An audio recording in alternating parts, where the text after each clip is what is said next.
Hello, I'm Janet and I'm from the Hampshire Eating Disorders Service. Today I'm going to give you some more information about eating disorders. There's a series of little films on the website, and this video will concentrate on the emotions and behaviours that you might be experiencing yourself as a parent or carer, and more so those emotions and behaviours that you might be seeing of your young person who's suffering from an eating disorder. I think the first thing to remember is with an eating disorder, your young person is ill. Nobody would choose to have an eating disorder. It chooses you. And we'll talk later in this section about why people get eating disorders. But first of all, let's try and think about what might be happening at home for you in your family, and maybe some of the emotions that you, your child, or any member of the family might be feeling. I think one of the key emotions is anxiety and fear. Normally as a parent, if there is an issue, we know what we need to do in order to help our child. With something like an eating disorder, firstly, it's a mental health issue, but it also has physical implications as well. So you as a parent, carer, are probably concerned, worried. You're also probably frustrated and maybe even a bit angry because you don't understand why on earth your perfectly healthy child, very healthy and getting on with their lives, has now decided to not eat sufficiently in some way, shape or form. So you are concerned. You may well be angry because you don't understand. You're frightened because you don't understand. You're scared because you probably do realise that your child's not having enough nutrition. And when you try and bring up the subject, you don't actually want to prod the issue too much, because you may well have noticed that with this lack of nutrition, your child's mood has dropped. May well be having problems sleeping. So actually you think, I don't really want to rock the boat. But they themselves are probably feeling quite scared as well, because they don't understand maybe what's going on for them either. So you probably will find that at home doesn't necessarily feel a particularly nice place at the moment because of all these emotions that are going on. There may well also be behaviours that you're seeing. Your child may well be becoming more secretive. And again, it's very easy to put this down to teenage years if they are of that age. They may well be far more moody and very angry. And unfortunately, with anger, you're in the front line.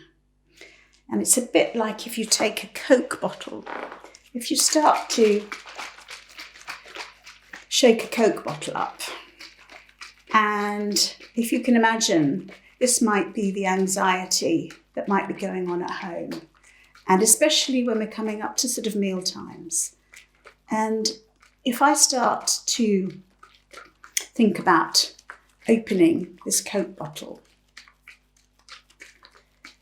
and I hand it to you to open, you probably say, Janet, I'm going to wait until the bubbles subside.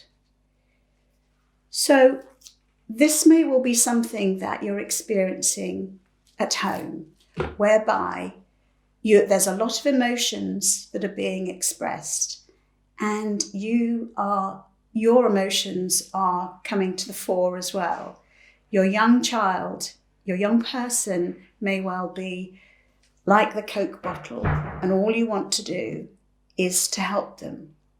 But my suggestion is now the Coke bottle, the bubbles have subsided, and we can now open that top without everything going everywhere.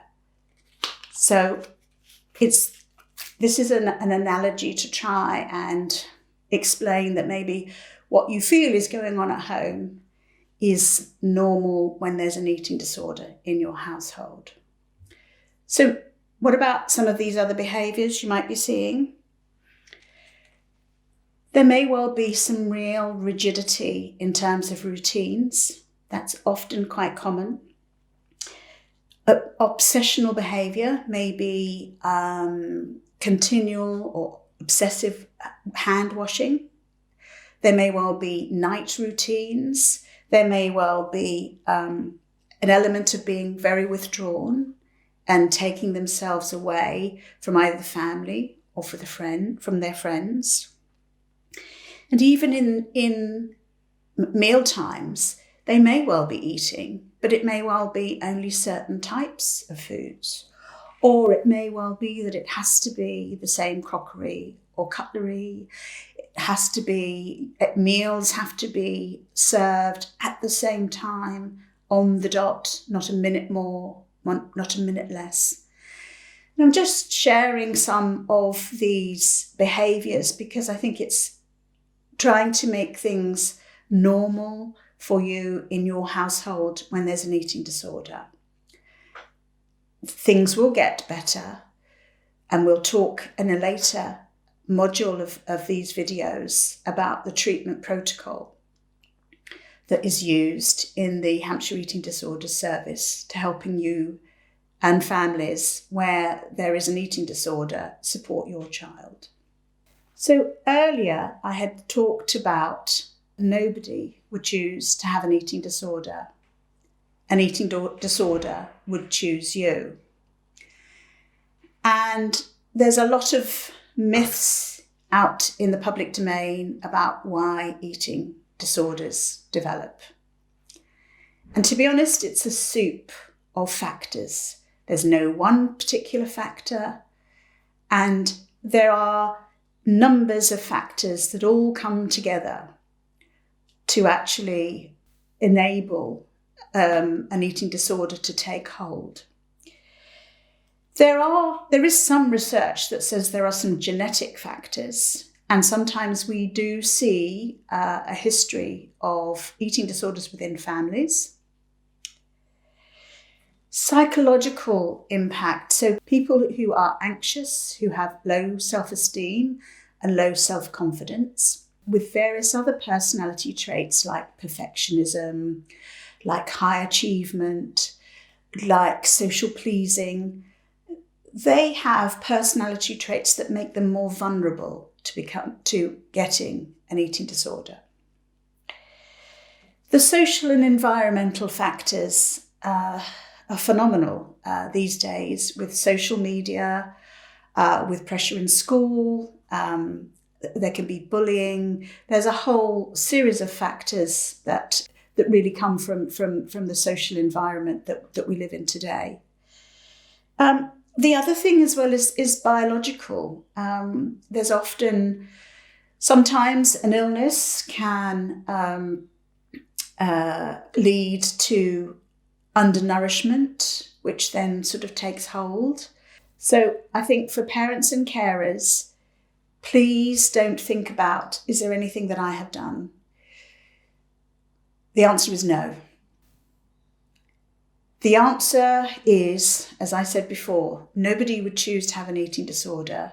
It chooses you. And as a parent or carer of a young person with an eating disorder, please use your energy, your resilience, and your robustness to support your child moving forward, rather than worrying about what has happened to cause this.